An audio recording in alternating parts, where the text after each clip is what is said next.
दोस्तों, आप हैं ऑनलाइन जीके मंच यूट्यूब चैनल में। दोस्तों, इस वीडियो में फिजिक्स का एक काफ़ी इम्पोर्टेंट टॉपिक है ग्रेविटेशन यानी कि गुरुत्वाकर्षण। तो इस टॉपिक से जो भी क्वेश्चन एग्जाम में पूछे जा चुके हैं या वैसे क्वेश्चन जो कि एग्जाम के लिए इम्पोर्टेंट है, तो आप बिना वीडियो के स्किप किए पूरा अंत तक वीडियो देखें। तो चलिए शुरू करते हैं आज का वीडियो। पहला सवाल है, गुरुत्वाकर्षण की खोज किसने की थी? तो गुरुत्वाकर्षण को सबसे पहले समझे कि ये होता क्या है। तो देखिए, ब्रह्मांड में स्थित कोई भी दो कण एक दूसरे को अपनी तरफ खींचते हैं यानी कि आकर्षित करते हैं, और ये जो आकर्षित करने वाला बल होता है इसी को हम कहते हैं गुरुत्वाकर्षण यानी कि ग्रेविटेशन। और इसकी खोज की गई थी न्यूटन के द्वारा, तो न्यूटन राइट आंसर होगा। अगला सवाल देखते हैं दोस्तों, ग्रहों के गति का नियम किसने प्रतिपादित किया था? तो राइट आंसर है ऑप्शन सी, केपलर जो हैं इन्होंने किया था। देखिए, जो केपलर हैं इन्होंने बताया था कि सभी जो ग्रह हैं वह इलिप्टिकल कक्षा में सूर्य की परिक्रमा करते हैं। इलिप्टिकल कक्षा मतलब कि इस तरह से गोल नहीं, इस तरह से, जैसे कि सूर्य यहाँ पर है तो यह इस कक्षा में सूर्य की परिक्रमा करते हैं, इसी को हम बोलते हैं इलिप्टिकल कक्षा। ठीक है। और ये जो क्लॉडियस टॉल्मी हैं इन्होंने बताया था कि पृथ्वी जो है वह ब्रह्मांड के केंद्र में है और सूर्य और जितने भी ग्रह हैं वह इसकी परिक्रमा करते हैं। ठीक है। और इन्होंने ये जो मॉडल बताया था इसे हम कहते हैं जियोसेंट्रिक मॉडल। तो अगर आपसे ये सवाल पूछा जाए कि जियोसेंट्रिक मॉडल किसने दिया था, तो यह दिया था क्लॉडियस टॉल्मी ने। और कोपरनिकस ने इसके बाद बताया कि सभी ग्रह जो हैं और पृथ्वी यह सूर्य की परिक्रमा करते हैं, यानी कि सूर्य जो है वह ब्रह्मांड के केंद्र में है, इन्होंने बताया। और इसे हम कहते हैं हेलियोसेंट्रिक मॉडल यानी कि हेलियोसेंट्रिक अवधारणा। तो ये जितने भी क्वेश्चन है ये काफ़ी इंपॉर्टेंट है कि ग्रहों के गति का नियम किसने प्रतिपादित किया, तो केपलर ने। क्लॉडियस टॉल्मी जो हैं इन्होंने जियोसेंट्रिक मॉडल दिया था, और कोपरनिकस जो हैं इन्होंने हेलियोसेंट्रिक मॉडल दिया था। ठीक है। तो इन सबको याद रखना है आपको। अगला सवाल देखते हैं, पृथ्वी की अपेक्षा चंद्रमा का द्रव्यमान लगभग कितना है? तो राइट आंसर है ऑप्शन बी, 1/81। ठीक है। नेक्स्ट क्वेश्चन है, पृथ्वी पर वायुमंडलीय दबाव का कारण क्या है? तो पृथ्वी पर जो वायुमंडलीय दबाव है वह इसकी गुरुत्वाकर्षण के कारण होती है। ठीक है। तो गुरुत्वाकर्षण जो होगा यह राइट आंसर होगा। अगला सवाल देखते हैं दोस्तों, पृथ्वी के गुरुत्वीय त्वरण का मान होता है। तो यहाँ पर सबसे पहले आपको समझना है कि यह गुरुत्वीय त्वरण जो है यह क्या होती है। तो वह त्वरण जो कि पृथ्वी के गुरुत्वाकर्षण के कारण उत्पन्न होती है उसी को हम कहते हैं गुरुत्वीय त्वरण, और इसे हम दिखाते हैं स्मॉल जी से। ठीक है। और इसका जो मान होता है वह 9.8 मीटर पर सेकेंड होता है। ठीक है। तो यहाँ पर थोड़ा ऑप्शन गलत टाइप हो गया, किलोमीटर हो गया है, तो आपको यहाँ पर मीटर याद रखना है। तो यहाँ पर ऑप्शन डी हो जाएगा, 9.8 मीटर पर सेकेंड, यहाँ पर किलोमीटर नहीं है। चलिए अगला सवाल देखें, पृथ्वी सूर्य के चारों ओर घूमती है, क्या कारण है इसके पीछे? तो राइट आंसर है ऑप्शन है दोनों, यानी कि पृथ्वी और सूर्य के बीच का जो गुरुत्वाकर्षण बल है उसी के कारण पृथ्वी जो है वह सूर्य के चारों ओर घूमती है। ठीक है। अगला सवाल देखें, जी का मान सबसे अधिक कहाँ होता है? तो अभी हमने पिछले सवाल में देखा कि जो गुरुत्वीय त्वरण है उसी को जी कहते हैं, यानी कि गुरुत्वीय त्वरण जो है इसका मान सबसे ज़्यादा कहाँ पर होता है? तो इसका मान सबसे ज़्यादा होता है ध्रुवों पर। ठीक है। और सबसे कम कहाँ पर होता है? तो विषुवत रेखा पर, या फिर भूमध्य रेखा अगर ऑप्शन में दे तो उसे भी चुनना होगा, क्योंकि विषुवत रेखा और भूमध्य रेखा एक ही को कहते हैं। ठीक है। अगला सवाल देखते हैं दोस्तों, पृथ्वी का पलायन वेग कितना है? तो ये जो पलायन वेग है इसे समझ लें। ठीक है। तो पलायन वेग वह कम से कम वेग होती है, यानी कि न्यूनतम वेग होती है जिस वेग से हम किसी वस्तु को अगर फेंकें तो वह पृथ्वी के गुरुत्वीय क्षेत्र को पार कर जाए, यानी कि वह वापस लौट करके पृथ्वी पर नहीं आएगी, वह अंतरिक्ष में चली जाएगी।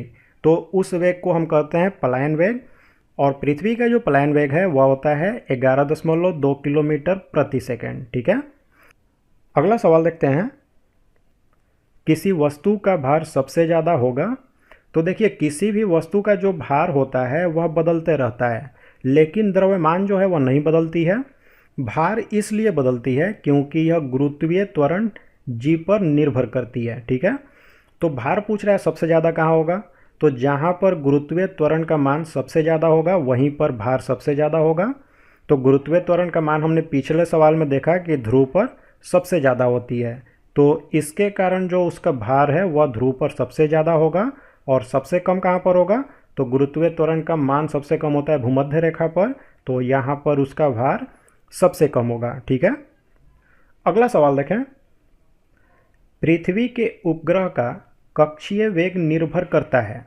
तो पृथ्वी का जो कृत्रिम उपग्रह होता है उसका जो वेग होता है वह निर्भर करता है कि वह किस त्रिज्या में पृथ्वी की चक्कर लगा रही है, यानी कि कक्षा की त्रिज्या पर। यह जो कक्षा की त्रिज्या है वह जितनी कम होगी उस उपग्रह का वेग जो होगा उतना ज़्यादा होगा, और वेग ज़्यादा होगा तो उसका परिक्रमण काल भी जो होगा, यानी कि पृथ्वी के चारों ओर घूमने की जो समय होगी वह भी कम होगी। ठीक है, नेक्स्ट क्वेश्चन देखें। चंद्रमा पर वायुमंडल नहीं है क्योंकि, तो चंद्रमा पर वायुमंडल नहीं है क्योंकि उसका पलायन वेग जो होता है उसका मान कम होता है। ठीक है, अगर इसका पलायन वेग का मान आपसे पूछा जाए तो यह होता है 2.37 किलोमीटर प्रति सेकंड। कभी कभी ऑप्शन में आपको 2.4 किलोमीटर भी दे देगा, तो जो ऑप्शन में रहे उसको चुन लेना है आपको राइट आंसर। और चंद्रमा पर वायुमंडल नहीं होने का कारण है उसके पलायन वेग का मान कम होना। ठीक है, अगला सवाल देखते हैं।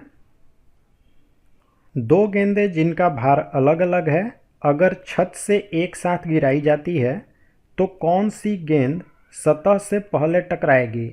तो राइट आंसर है ऑप्शन सी, जो भारी गेंद होगी वह सतह से सबसे पहले टकराएगी और उसके बाद हल्की वाली गेंद जो है वह सतह से टकराएगी। ठीक है, अगला सवाल देखते हैं। भू स्थिर उपग्रह की पृथ्वी से ऊंचाई कितनी होती है। तो ये भू स्थिर उपग्रह को समझ ले कि होता क्या है। तो यह इस तरह के उपग्रह होते हैं जिसे कि अगर हम पृथ्वी से देखें तो यह हमें एक जगह ही स्थिर दिखाई देते हैं। ठीक है, ऐसा इसलिए होता है कि पृथ्वी के जो घूर्णन का समय है और ये जो भू स्थिर उपग्रह हैं इनके जो परिक्रमण का समय है यह दोनों बराबर होता है 24 घंटे के। ठीक है, तो इसके वजह से अगर हम पृथ्वी से इसको देखेंगे तो यह हमें लगेगी कि एक जगह स्थिर है। और यह जो उपग्रह है यह विषुवत रेखा से 35,800 किलोमीटर की ऊंचाई पर स्थित होती है। तो यहाँ पर ऑप्शन में लिखा है 36,000 किलोमीटर, तो उसी को चुनना होगा क्योंकि यह इसके आसपास दिया हुआ है। तो ऑप्शन डी राइट आंसर होगा। ठीक है, अगला सवाल देखते हैं। निर्वात में लोहे और लकड़ी के समान भार वाली गेंद को समान ऊंचाई से गिराने पर कौन सी जो है वह पहले गिरेगी। तो राइट आंसर है ऑप्शन है पृथ्वी पर दोनों जो हैं एक साथ गिरेंगे। ठीक है, क्योंकि इनका जो भार है वह बराबर है। ठीक है, अगला सवाल देखते हैं। पृथ्वी की घूर्णन गति बढ़ने से जी के मान पर क्या प्रभाव पड़ेगा। जी यानी कि गुरुत्वीय त्वरण जो है इसके मान पर क्या प्रभाव पड़ेगा। तो अगर पृथ्वी की घूर्णन गति बढ़ जाती है तो जी का जो मान है वह कम हो जाएगा, और घूर्णन की गति अगर कम हो जाती है तो जी का मान बढ़ जाएगा, यानी कि दोनों में उल्टा रिलेशन है। ठीक है, अगला सवाल देखें। अगर लिफ्ट नीचे आते समय लिफ्ट की डोरी जो है वह टूट जाए तो व्यक्ति के भार पर क्या प्रभाव पड़ेगा। तो लिफ्ट में जो व्यक्ति होंगे वह भारीहीनता का अनुभव करेंगे। ठीक है, अगला सवाल है। यदि पृथ्वी अपने अक्ष पर पश्चिम से पूरब के बजाय पूरब से पश्चिम की ओर घूमने लगे तो जी का मान जो है वह विषुवत रेखा पर क्या होगा। तो देखिए अभी हमने पिछले सवाल में देखा कि पृथ्वी की जो गति है उससे ये जो गुरुत्वीय त्वरण है इसके मान पर असर होता है, उसके दिशा के परिवर्तन से इसके मान पर किसी तरह का असर नहीं होगा, यानी कि जी का जो मान है वह विषुवत रेखा पर क्या रहेगी, तो पूर्ववत रहेगी, यानी कि वही रहेगी, कोई परिवर्तन नहीं होगा। ठीक है, जब एक पत्थर चांद की सतह से पृथ्वी पर लाया जाता है तो उस पर क्या असर होगा।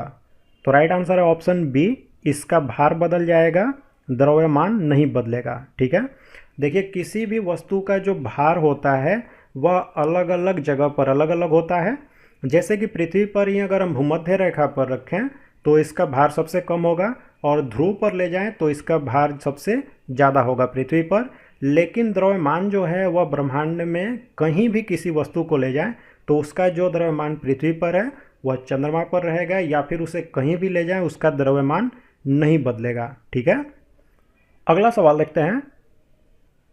दो द्रव्यमानों के बीच गुरुत्वाकर्षण बल होता है। तो राइट आंसर है ऑप्शन सी, द्रव्यमानों के गुणनफल के समानुपाती। ठीक है, अगला सवाल है दोस्तों, पृथ्वी के परित घूमने वाले कृत्रिम उपग्रह से बाहर गिराई गई गेंद क्या होगी? तो वह जो गेंद होगी वह उसी उपग्रह के साथ उसकी कक्षा में घूमती रहेगी। ठीक है, और उसका वेग भी वही होगा जो कि उस उपग्रह का वेग होगा। तो दोस्तों ये थे गुरुत्वाकर्षण से संबंधित सभी इंपॉर्टेंट क्वेश्चंस। तो अब आप लाइक और कमेंट करके हमें ज़रूर बताएं कि आपको ये वीडियो कैसा लगा, और ज़्यादा से ज़्यादा अपने दोस्तों के साथ शेयर करें जिससे उनकी भी हेल्प हो सके।